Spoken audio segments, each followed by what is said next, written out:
అందరికీ నమస్కారం. నేను మీ దేవి. కాంట్రాక్ట్ మ్యారేజ్ 31వ భాగం. రచయిత మనస్మిత గారు. చందు, మనం కొంచెం అజాగ్రత్తగా ఉన్నా కూడా మన వాళ్ళు మనకు దక్కరు. నా ప్రాణాలు నేను కాపాడుకోగలిగాను, కానీ మీ నాన్న అని ఆపింది. నాన్న ఏంటి నాన్నమ్మ?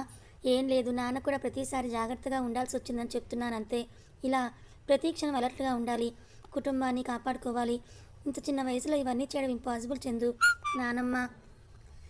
నాన్న మన కోసం ఎంతో కష్టపడ్డారు. ఇప్పుడు ఈ కుటుంబాన్ని కాపాడే బాధ్యత నాపై ఉంది. ఎంత కష్టమైనా సరే భరించడానికి నేను రెడీగా ఉన్నాను. నీ బ్లెస్సింగ్స్ ఇవ్వు, అంతే చాలు. స్టేట్స్కి వెళ్ళి స్టడీ కంప్లీట్ చేసి అలాగే ట్రైనింగ్ కూడా కంప్లీట్ చేసే వస్తాను. నీ ఇష్టం చందు, నేను చెప్పాను అని సావిత్రి అంది. ప్రజెంట్ ఇలా నానమ్మ నొప్పించి తాతయ్యకి స్టడీస్ అని చెప్పి స్టేట్స్కి వెళ్ళాను. అక్కడ గన్ షూటింగ్, నైఫ్తో ఫైటింగ్, టెక్నాలజీలో ఎవరినైనా ట్రేస్ చేయడం, ట్రాక్ చేయడం, ఎవరికీ తెలియకుండా దాక్కుని ఇన్ఫర్మేషన్ని గ్యాదర్ చేయడం, అన్నిట్లో కూడా నేను ట్రైనింగ్ తీసుకున్నాను. అక్కడ ఆపరేషన్స్ అన్నీ చూసుకోవడం స్టార్ట్ చేశాను. కానీ మా నాన్నమ్మ చెప్పినట్టు మన కళ్ళ ముందే ఎవరైనా పోగొట్టుకోవడం జీవితంలో భరించలేంది. సునీల్ అంకులను కాపాడుతూ చనిపోయారు. చనిపోతూ మీ నాన్న అని ఏదో చెప్పాలని ట్రై చేశాడు, కానీ చెప్పకుండానే చనిపోయారు. చాలా రోజుల వరకు నేను కోలుకోలేకపోయాను. కానీ సునీల్ అంకుల్ మరణం వృధా కావద్దని కంటిన్యూ చేశాను. దాదాపుగా అన్నింటినీ క్లీన్ చేశాను. బెదిరించి భయపెట్టేలాగోలా అన్నింటినీ తీసేశాను. కానీ ఒక్క ఆర్గనైజేషన్ మాత్రమే మిగిలింది. అది మాత్రం ఎంత ట్రై చేసినా మార్చలేకపోయాను. అదొక్కటే నాకు పెద్ద రైవల్రీగా మారింది. కానీ నా కుటుంబం డీటెయిల్స్ తెలియకుండా కాపాడుకుంటూ వచ్చాను. తర్వాత బిజినెస్కి వచ్చేసాను. బిజినెస్ టేక్ ఓవర్ చేశాను. నాకు స్టాఫ్ అందరూ సిన్సియర్గా ఉండాలి, వాళ్ళ మధ్య జలసీ ఉండకూడదని ఎంతో కష్టపడి అందరినీ ఒక లైన్కి తీసుకొచ్చాను. కానీ నేను పెళ్లి చేసుకోవాలని మాత్రం అనుకోలేదు. నన్ను అర్థం చేసుకునేవాడు దొరుకుతాడో లేదో పక్కన పెడితే, నా బ్యాక్గ్రౌండ్ని, నేను చేసే పనిని అర్థం చేసుకోవాలి. అలాంటి వాడు దొరకడనే పెళ్లి ఆలోచన తీసేశాను. కానీ తాతయ్య హెల్త్ వల్ల పెళ్లి చేసుకోవాలని డిసైడ్ అయ్యాను. అందుకే 1 ఇయర్ కాంట్రాక్ట్ మ్యారేజ్ చేసుకుని తర్వాత డివోర్స్ ఇచ్చి తాతయ్యకి ఏదో ఒకటి చెప్పొచ్చు అనుకున్నా. నువ్వు అన్నట్టు ఆ దేవుడు మనల్ని ఇలా కోఇన్సిడెన్స్తో కలిపాడు. నీ వల్లే స్నేహం, ప్రేమ, నవ్వు, చిలిపితనం, అల్లరి, బాధ, ఏడుపు అన్నీ నా లైఫ్లో మళ్ళీ వచ్చాయి. నిన్ను ప్రేమించడం నేను మొదలుపెట్టాను. కానీ నువ్వు కాదు, నాకు తెలియని ఇంకో అర్జున్ నీలో ఉన్నాడు. ఆ అర్జున్ ఎవరో నాకు తెలిసాకే నీకు నా గురించి చెప్పాలని డిసైడ్ అయ్యాను. చైత్ర నాకు ఎలా తెలుసు అని అడిగావు కదా. చైత్ర జీవితంలో జరిగిన ఇన్సిడెంట్స్ గురించి నీకు తెలుసు కదా. ఆ ఇన్సిడెంట్స్ నుంచి నేనే కాపాడాను. దియా, లిల్లీ, జై, చైత్ర ఒకే కాలేజీలో చదువుకున్నారు. ఆ రోజు చైత్రను ఎవరో తీసుకెళ్లడం చూసిన లిల్లీ, దియా ఎవరికి చెప్పాలో తెలియక నాకు ఇన్ఫామ్ చేశారు. అలా వెళ్ళి తనని కాపాడాను. నా గురించి దియా, లిల్లీ, జైకి మొత్తం తెలుసు. అసలు దియా వాళ్ళ ఫ్యామిలీ మాకు ఎందుకు దూరంగా ఉందో తెలుసా? నానమ్మ చేసే పని వాళ్ళకి తెలుసు కాబట్టే తాతయ్య సైడ్ తరపున వాళ్ళు ఎవరూ కూడా మా దగ్గరికి రాలేదు. కానీ దియా మదర్, ఫాదర్ చనిపోయినప్పుడే నాకు పరిచయం అయ్యింది. ఆ టైంలో తను చాలా డౌన్లో ఉండేసరికి తనను మోటివేట్ చేయాలని సెల్ఫ్ డిఫెన్స్ అది నేర్పించాను. అలా నేను చేసే పనులన్నీ కూడా చెప్పడం జరిగింది. వాళ్ళు ముగ్గురు చాలా ఇంప్రెస్ అయ్యారు. ఎప్పుడు కూడా ఏ అవసరం వచ్చినా కూడా మేము హెల్ప్ చేస్తాము అని అన్నారు. కానీ దియాకి ఎటువంటి ప్రాబ్లం రావద్దు అని నేనే దూరంగా ఉన్నాను. చాలా రోజుల తర్వాత తను కాల్ చేసి రమ్మంటేనే కాదనలేకపోయాను. చైత్రని ఆ ఇన్సిడెంట్స్ నుంచి కాపాడాక చైత్ర నేనెవరని దియాని చాలాసార్లు అడిగిందట. చెప్పేదాకా వదలేదట. దియా నన్ను అడిగితే నేను చైత్రతో మాట్లాడాను. Flash back. చైత్ర, నీకు కావాలంటే సెల్ఫ్ డిఫెన్స్ మాత్రం నేర్పగలను, అంతేకాని నువ్వు ఇందులోకి రావద్దు, ఇది ప్రాణాలకే ప్రమాదం అని చాందిని అంది. మ్యామ్, చావంచుల వరకు వెళ్ళి నన్ను మీరే కదా కాపాడారు. నాకు చావు భయం లేదు. కానీ ఇలా అమ్మాయిని హింసించే వాళ్ళని వదిలిపెట్టను. వాళ్ళని శిక్షించే వరకు నాకు మనశ్శాంతి ఉండదు. ప్లీజ్ మ్యామ్, మీరు ఒప్పుకునే వరకు నేను ఇక్కడే కూర్చుంటానని చైత్ర అంది. ప్రజెంట్ చైత్ర మొండితనం నీకు తెలుసు కదా. నేను ఒప్పుకునే వరకు పట్టుపట్టింది. కానీ మీ పేరెంట్స్ పర్మిషన్ ఇస్తేనే జాయిన్ అవ్వాలని కండిషన్ పెట్టాను. 1 వీక్ తర్వాత పేపర్స్పై సైన్ చేయించుకొని వచ్చింది. అది చూసి నేను సర్ప్రైజ్ అయ్యాను. ఏ పేరెంట్స్ కూడా దీనికి ఒప్పుకోరు కదా. మరి ఎలా సైన్ పెట్టించింది, ఏం చెప్పింది అని డౌట్ వచ్చి అడిగాను. అప్పుడు తను ఏమందో తెలుసా? మ్యామ్, మీరు మా పేరెంట్స్ తోటి సైన్ పెట్టించుకొని రమ్మన్నారు, నేను చేయించాను. ఇప్పుడు మీరు ఒప్పుకోకపోతే మాత్రం నేను ఇక్కడే నిలబడతాను అని అంది. ఒప్పుకోక తప్పలేదు నాకు ఇంకా. అప్పుడే తనని స్టేట్స్కి పంపించాను. అక్కడ వాళ్ళని జాగ్రత్తగా చూసుకోమని చెప్పి నేను అప్పుడప్పుడు వెళ్ళి చూసి వచ్చేదాన్ని. తనన్ని ట్రైనింగ్ తీసుకుంది, కానీ ఆ ఇన్సిడెంట్స్ని మాత్రం మర్చిపోలేకపోయింది. సైకియాట్రిస్ట్కి చూపించాను. ఆ డాక్టర్స్ ఒక్కటే చెప్పారు, మేడం డాక్టర్స్ ప్రయత్నం మాత్రమే చేయగలరు, కానీ అది మర్చిపోవాలని తన బ్రెయిన్లో ఉండాలి, లేకపోతే మేమేం చేసినా వృధా. తను మర్చిపోవాలనుకోవట్లేదు, గుర్తుపెట్టుకొని ఎప్పటికీ అలర్ట్గా ఉండాలని అనుకుంటోందని చెప్పాడు. అసలు చైత్ర ఫుల్ కండిషన్ ఏంటని అర్జున్ అడిగాడు. నువ్వు అన్నగా తట్టుకోవడం కష్టమే, కానీ నీకు తెలియాలి కాబట్టి మొత్తం చెప్తున్నా. చైత్ర మైండ్ కండిషన్ ఎలా మారిందంటే, ఎవరినైనా సరే టార్చర్ చేస్తే ఒక హ్యాపీ ఫీల్ అవుతుంది. బ్లడ్ చూస్తే తనకు ఒక సంతోషం. టార్చర్ చేసినప్పుడు వాళ్ళల్లో తనకు జరిగిన ఇన్సిడెంట్స్ని గుర్తు తెచ్చుకొని టార్చర్ చేసి హ్యాపీగా ఫీల్ అవుతుంది. ఏంటి చందు నువ్వు అనేది? ఎస్, సైకలాజికల్గా తను చాలా డిస్టర్బ్ అయ్యింది. ఇంకా జరిగిన దాన్ని మర్చిపోలేకపోతుంది. అసలు ఈ విషయం మీ ఇంట్లో వాళ్ళకి తెలుసా అని అడిగింది చాందిని. తెలియదు, నేనే ఎంతో ఫోర్స్ చేస్తే కానీ అసలు తను ఏం జరిగిందో నాకు చెప్పలేదు, ఎవరో కాపాడారు అని అంది. కానీ అది నువ్వని మాత్రం నాకు తెలియదు. చైత్ర కంప్లీట్గా క్యూర్ అయ్యే ఛాన్స్ లేదా అని అడిగాడు. ఉంది, తను జరిగింది మర్చిపోవాలి, మూవ్ ఆన్ అవ్వాలి. తను ఇంకా అక్కడే ఉంది. తను అన్నిట్లో ట్రైనింగ్ చేసింది, కానీ ఆ విషయాన్ని మర్చిపోవాలని తన మనసు కనిపించట్లేదు. అలాంటప్పుడు మైండ్ ఎలా మర్చిపోతుంది? చైత్ర ప్రాబ్లం మనందరిలో ఉంటుంది. అదేంటో తెలుసా, కొన్ని విషయాలు ఎన్ని ఇయర్స్ అయినా కూడా మర్చిపోం. అది అలాగే మన మైండ్ గుర్తుపెట్టుకొని ఎప్పటికీ తలుచుకొని మనసు బాధపడుతూ ఉంటుంది. కాకపోతే చైత్ర కొంచెం ఎక్కువగా ఉందంతే. పెళ్లి చేస్తే ఏమైనా ఫలితం ఉంటుందా? చైత్రని ఒక అబ్బాయి 10 ఇయర్స్ నుంచి చాలా సిన్సియర్గా లవ్ చేస్తున్నాడు. వాట్, 10 ఇయర్సా? ఎవరతను నీకు తెలుసా? తన పేరు నయన్. చైత్రతో కలిసే ట్రైనింగ్ అయ్యాడు. నయన్ వాళ్ళ ఫ్యామిలీ చాలా మంచి వాళ్ళు. నాకు పర్సనల్గా వాళ్ళు బాగా తెలుసు. నయన్కి ఇలాంటివి చేయడం చాలా ఇంట్రెస్ట్, అందుకే తను మా గ్రూప్లో జాయిన్ అయ్యాడు. చైత్ర టెక్నాలజీలో ప్రో అయితే నయన్ ఫైటింగ్లో టాప్.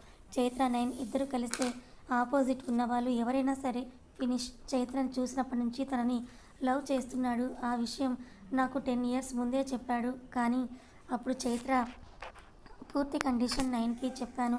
అయినా కూడా నయన్ చైత్ర ఎవరైనా సరే, తన ఫ్యామిలీ ఏదైనా, తన పాస్ట్ ఏదైనా, తన మెంటల్ కండిషన్ ఎలా ఉన్నా సరే I don't care ma'am, I love her completely అని అన్నాడు. చైత్రకు నచ్చ చెప్పడానికి చాలానే ట్రై చేశాను, కానీ తను ఒప్పుకోవట్లేదు.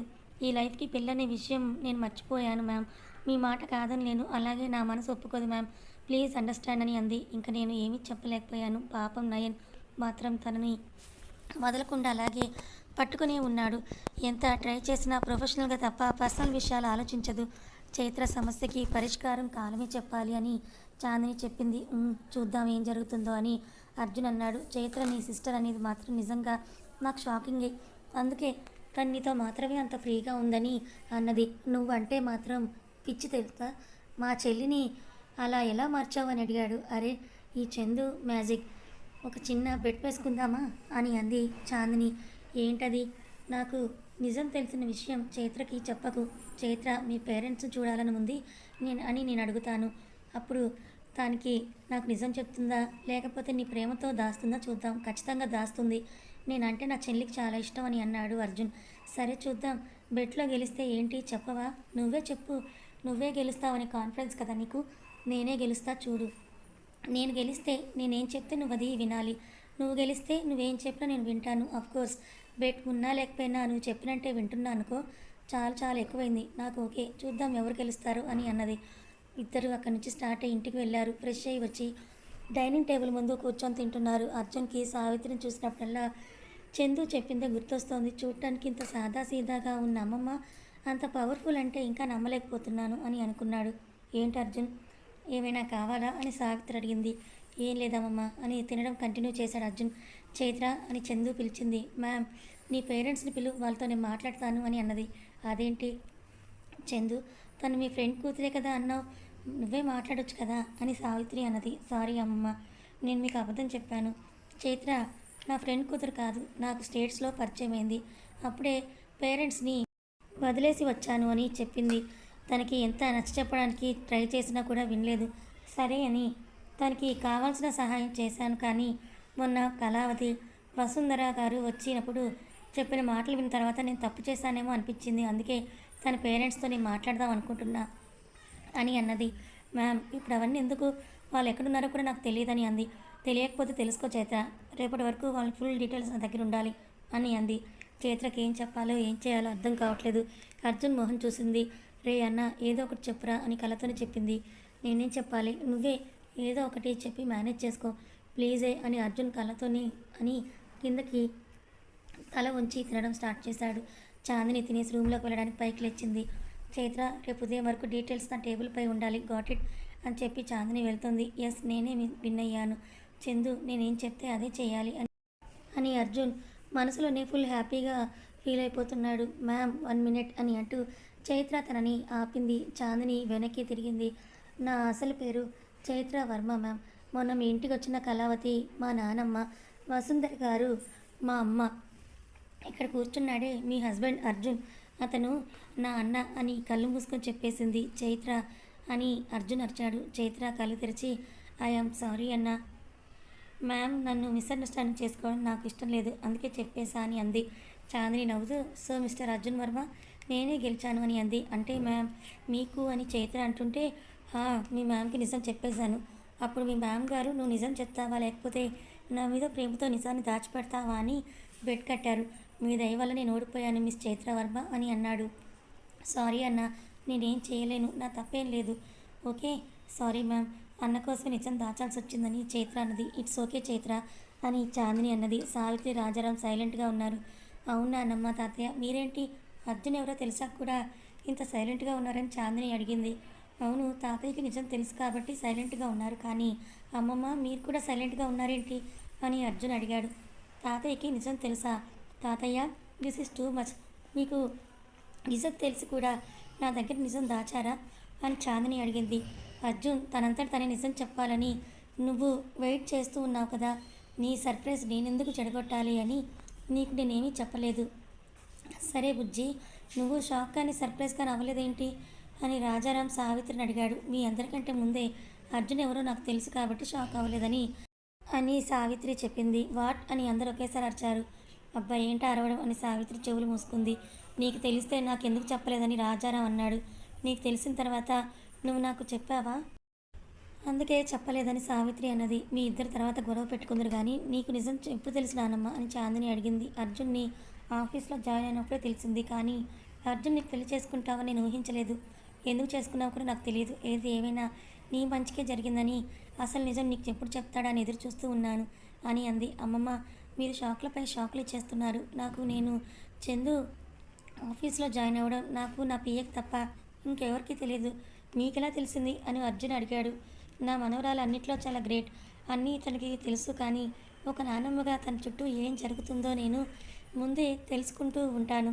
అలా ఆఫీస్లో నువ్వు పిఏగా జాయిన్ అయిన కానీ నీ గురించి పూర్తిగా ఎంక్వైరీ చేయించాను, కానీ నా ఇంట్లో నా కళ్ళ ముందు ఉంటావని నేను అనుకోలేదు. నీ వల్లే చందులో చాలా మార్పు గమనించాను. నా మనవరాలను ఇంకా బాగా చూసుకోవాలని ప్రతిసారి నిన్ను సపోర్ట్ చేశానని చెప్పింది. అమ్మమ్మ యు ఆర్ సింప్లీ గ్రేట్ అంతే అని అర్జున్ అన్నాడు. రియలీ అమ్మమ్మ యు ఆర్ షాకింగ్ అని చైత్ర అంది. ఇంత చేస్తూ నాకు ఒక్క మాట ఎప్పుడు ఎందుకు చెప్పలేదు నానమ్మ అని చాందిని అంది. చందు నాకున్న ఒకే ఒక్క మనవరాలే నువ్వు. నా కొడుకు కోడలు నీ బాధ్యతని మా చేతుల్లో పెట్టి వెళ్ళారు. నేను చూసుకోవడం మా బాధ్యత. ఇందులో నీకు మేము చేసింది ఏం లేదు. నువ్వు మమ్మల్ని బాగా చూసుకుంటున్నావని అంది. అదంతా సరే, కానీ నువ్వు నాకు నిజం ఎందుకు చెప్పలేదు అది చెప్పు అని రాజారావు అన్నాడు. నువ్వు కూడా చెప్పలేదు కదా రాజా, నన్ను అంటావేంటి అని సావిత్రి అంది. ముందు నీకు తెలిసింది కాబట్టి నువ్వే కదా చెప్పాలి. నీదే తప్పు, ఒప్పుకో. నేనెందుకు ఒప్పుకోవాలి? నీకు తెలిసిన తర్వాత అయినా నువ్వు చెప్పావా నాతో, అందుకే నేను చెప్పలేదని సావిత్రి అన్నది. నీదే తప్పు అన్నానా అని రాజారాం అన్నాడు. కాదు, నీదే తప్పు రాజా, నీదే తప్పు బుజ్జి. ఇలా ఒకరికొకరు నీదే తప్పు అని గొడవ పడుతూనే ఉన్నారు. వీళ్ళ గొడవ ఇప్పుడు అప్పుడే అవ్వదు. కానీ చైత్రం తన రూమ్లోకి వెళ్ళిపోయింది. చాందిని అర్జున్ వాళ్ళ రూమ్లోకి వాళ్ళు వెళ్ళారు. సేమ్ ఇలాగే అర్జున్ వాళ్ళ ఇంట్లో కూడా ఒక యుద్ధ వాతావరణం లాంటిది ఏర్పడింది. అదేంటో చూద్దాం. వసుంధర కళావతి ఇద్దరు ఒకవైపు కూర్చున్నారు. అభిమన్యు గోపాల్ వర్మ ఇంకోవైపు కూర్చున్నారు. కళ, నువ్వు నాతో ఏం చెప్పి ఇక్కడికి వచ్చావు అని గోపాల్ వర్మ అడిగాడు. అవన్నీ ఇప్పుడు ఎందుకండి అని నవ్వుతూ కళావతి అన్నది. వసు, నువ్వు నాకేం చెప్పి వచ్చావు? అభి ఇప్పుడు అవన్నీ అవసరమా అని వసుంధర అంది. వసుకి ఒంట్లో బాగాలేదట, నేను 3 రోజుల్లో వస్తానని ఇక్కడికి వచ్చావు అవునా అని గోపాల్ కళావతిని అడిగాడు. కళావతి అవును కాదు అని తల అడ్డంగా ఊపింది. వసు, నువ్వేం చెప్పావు? అత్తయ్యని చూసొస్తాను చాలా రోజులైందని చెప్పి ఇక్కడికి వచ్చావు కదా అని అభి వసుంధరని అడిగాడు. వసుంధర కూడా కళావతిలాగే అవును కాదు అని తల అడ్డంగా ఊపింది. అబద్ధాలు చెప్పి మీరు ఇక్కడ చేసిన పని పెళ్ళైన కొడుకు ఎన్ని ఇయర్స్ తర్వాత వచ్చినా సరే కూతురు గురించి చెప్పకపోవడం కదా అని అంటూ అభి గోపాల్ వర్మ ఇద్దరూ కూడా అన్నారు. వసుంధర కళావతి ఇద్దరూ కూడా ఏం చెప్పాలో తెలియక అలా దిక్కులు చూస్తూ ఉన్నారు. అమ్మ సంగతి వదిలే వసు, నీకైనా సరే నాకు చెప్పాలని అనిపించలేదా అని అభి అడిగాడు. ఏంట్రా నువ్వు నా కోడల్ని అంటున్నావు, నీ కొడుకుని అడుగు ఎందుకు చెప్పలేదు అని కళావతి అన్నది. అవునరా, ఇంత వయసు వచ్చిన మీ అమ్మకే తెలియదు కోడల్ని ఎందుకు అనడం గోపాల్ అన్నాడు. మామయ్య, ఇందులో అత్తయ్య తప్పేం లేదు, అర్జునే మమ్మల్ని ఇద్దరిని చెప్పొద్దన్నాడు. చైత్ర వచ్చిన విషయం కూడా చందు వాళ్ళ ఇంటికి వెళ్తేనే మాకు మొన్నే తెలిసిందని వసుంధర అన్నది. మీ ఇద్దరు అత్త కోడళ్ళు తోడు దొంగలు, అయినా మిమ్మల్ని కాదు ఆ అర్జున్ గారిని అనాలి, కనపడని వాడి కాలు విరగొడతాని గోపాల్ అన్నాడు. వాడు చేసిన తప్పే కానీ మంచి పని చేశాడు గోపి, పాపం వదిలే అని కళావతి అంది. అవును అభి, చందు చాలా మంచిది, అంత మంచి కోడలు దొరకడం మన అదృష్టం అని వసుంధర అంది. కొడుక్కి సపోర్ట్ చేయడమే కాకుండా ఇప్పుడు కోడలికి కూడా మీరు సపోర్ట్ చేస్తున్నారా, బాగుంది అని అభి అన్నాడు. మీ ఇద్దరు చందుని చూశాక మీరు కూడా అదే మాట అనకపోతే అప్పుడు మమ్మల్ని అనండి అని అంటూ ఇద్దరు అత్తా కోడళ్ళు ఒకేసారి అన్నారు. సరే రేపే వాళ్ళ ఇంటికి వెళ్దాం అని గోపాల్ వర్మ అన్నాడు. అక్కడ చాందిని ఇంట్లో చందు అర్జున్ ఒకే బెడ్పై పడుకొని ఒకరిని ఒకరు అలాగే చూసుకుంటూ ఉన్నారు.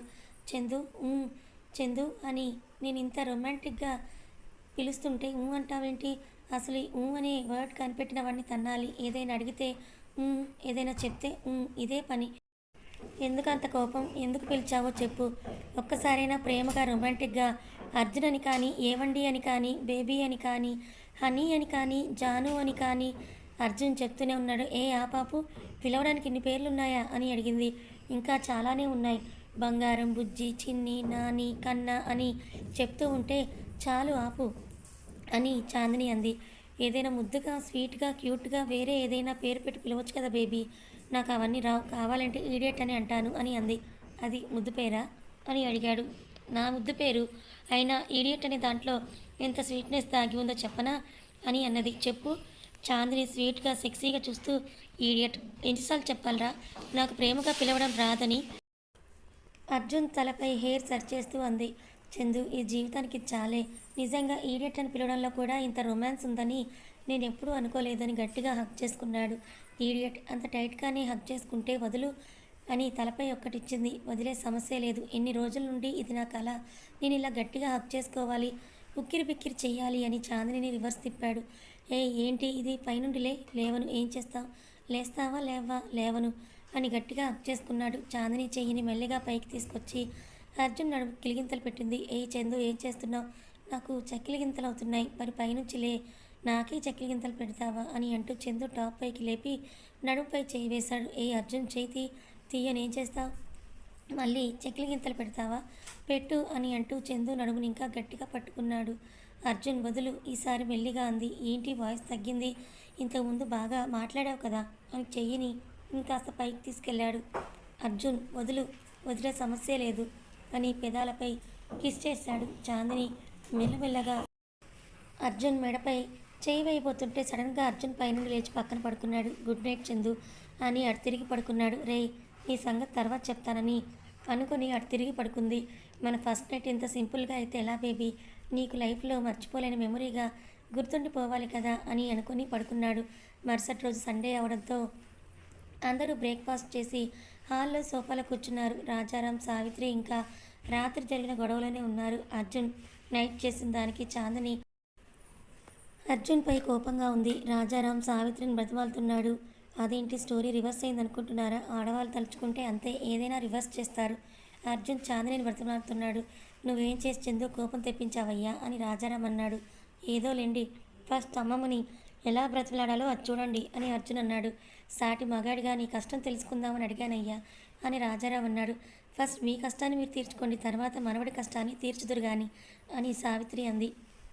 కరెక్ట్గా చెప్పారమ్మమ్మ అని అర్జున్ అన్నాడు. నువ్వేంటి తాతయ్యనంటున్నావు, ఫస్ట్ నీది నువ్వు చూసుకో అని చాందిని అంది. చూసావా, నా మనవరాలు కాబట్టే నాకు సపోర్ట్ చేసింది అని రాజారాం అన్నాడు. ఇలా ఒకరి మీద ఒకరు మాటలు అనుకుంటూ ఉన్నారు. మధ్యలో చైత్రని లాగుతున్నారు.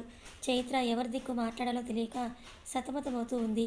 ఏంటి అందరూ చాలా బిజీగా ఉన్నారా అని వెనుక నుండి వాయిస్ వినపడింది. అందరూ కూడా అటువైపు చూశారు. అర్జున్, చైత్ర ఒకరి ముఖాలొకరు చూసుకున్నారు.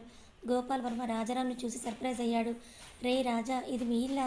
అంటే నా మనవడిని చేసుకుంది అని గోపాల్ పూర్తిగా అనకముందే అవును, నీ మనవడు చేసుకుంది నా మనవరాల్ని అని రాజారాం అన్నాడు. స్టూపిడ్, ఆ విషయం నాకు ముందే ఎందుకు చెప్పలేదురా? నీ మనవడే చెప్పొద్దన్నాడురా. నేనేం చేయను అని రాజారాం అన్నాడు. అర్జున్ వెంటనే వచ్చి గోపాల్ వర్మ కాలుపై పడ్డాడు. తాతయ్య, నేను చందు అనుకోకుండా పెళ్లి చేసుకున్నాం. జరిగాకైనా చెప్పాలి, చెప్పకపోవడం తప్పే. కానీ సిచ్యువేషన్స్ అలా లేవు, అందుకే చెప్పలేదు. సారీ తాతయ్య అని చెప్పాడు. అందరూ నవ్వారు. అర్జున్ తల పైకెత్తి చూసి, అంటే మీకు నాపై కోపంగా లేదా అని అడిగాడు. అర్జున్ని పైకి లేపి, ఇంత అందమైన తెలివైన అమ్మాయిని కోడలుగా ఇంటికి తీసుకుని వస్తే నాకెందుకు కోపం ఉంటుందిరా వెధవా అని హక్ చేసుకున్నాడు. థ్యాంక్ యూ తాతయ్య అని తను కూడా హక్ చేసుకున్నాడు. చాందిని వెళ్ళి బ్లెస్సింగ్స్ తీసుకుంది. చైత్ర చెవులు పట్టుకుంది. ఇట్రా తల్లి అని తనను కూడా గోపాలం దగ్గరికి తీసుకున్నాడు. నా మనవడిని మనవరాల్ని ఇద్దరిని ఒకేసారి నాకు చూపెట్టావు. నాకింతకు మించి ఏం కావాలి తల్లి అని అన్నాడు గోపాల్ చాందినితో. కథ కొనసాగుతుంది. మొత్తానికి అందరూ కూడా ఒకటైపోయారు. మరి ఇలా సంతోషంగా ఉన్న వీళ్ళ జీవితంలోకి అనుకోని ప్రళయం ఏదో రాబోతుంది. అదేంటి తెలుసుకోవాలనుకుంటే ఛానల్ని సబ్స్క్రైబ్ చేసుకొని ఫాలో అవ్వండి. కథ నచ్చితే లైక్ చేయండి. Thank you so much.